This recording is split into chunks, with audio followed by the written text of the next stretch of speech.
Bonjour tout le monde, aujourd'hui je vais vous montrer comment mettre en ligne son site Symfony sans avoir besoin du SSH, c'est-à-dire de taper des commandes dans son terminal. Donc tout d'abord on va créer son domaine. Là je suis sur OVH par exemple. Là je vais créer un sous-domaine pour vous montrer, je ne vais pas acheter un domaine exprès pour la vidéo. Donc je vais l'appeler test.roadtodev.com. Je vais créer également www.test.roadtodev.com. Je vais le mettre dans le dossier test à la racine de /test de mon serveur. Je vais activer un peu tout pour vous montrer. Firewall, machin, padlock séparé. Et je vais valider. Et là, c'est en cours. Ensuite, j'ai créé aussi une base de données qui s'appelle triathlon-test. J'ai noté le mot de passe ici. Donc ensuite, pendant que notre sous-domaine est en train d'être créé, on va pouvoir remplir le fichier appconfig parameters.html.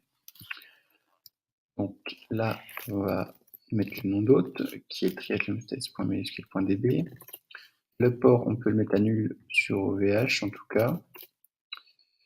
Le name, c'est ça. Le user, c'est ça aussi. C'est pareil. Et en mot de passe, j'avais mis test YouTube 00. Tac. Ensuite, vous allez mettre vos assets en allant dans Asset Install, en allant dans votre terminal et faire Asset Install -- en VCal prod pour les mettre sur la prod. Et vous faites pareil pour Ascetic si vous utilisez Ascetic. Moi, je ne l'utilise pas.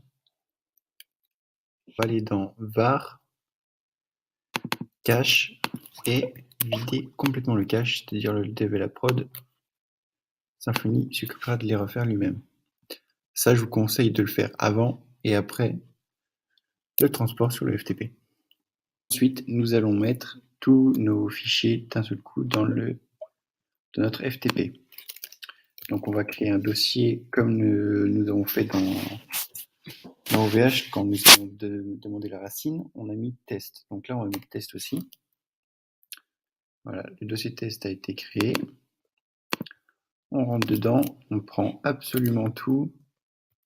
Des stores on s'en fout, le reste on prend vraiment tout, puisqu'on n'a pas de composer update.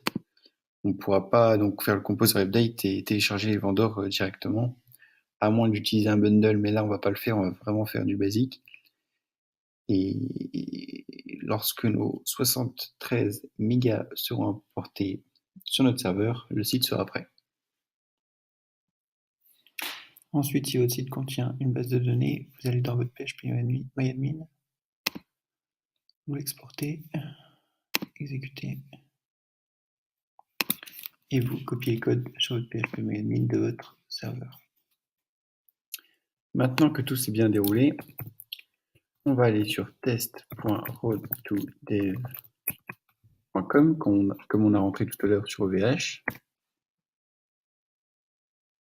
Et voilà, on a bien le site en ligne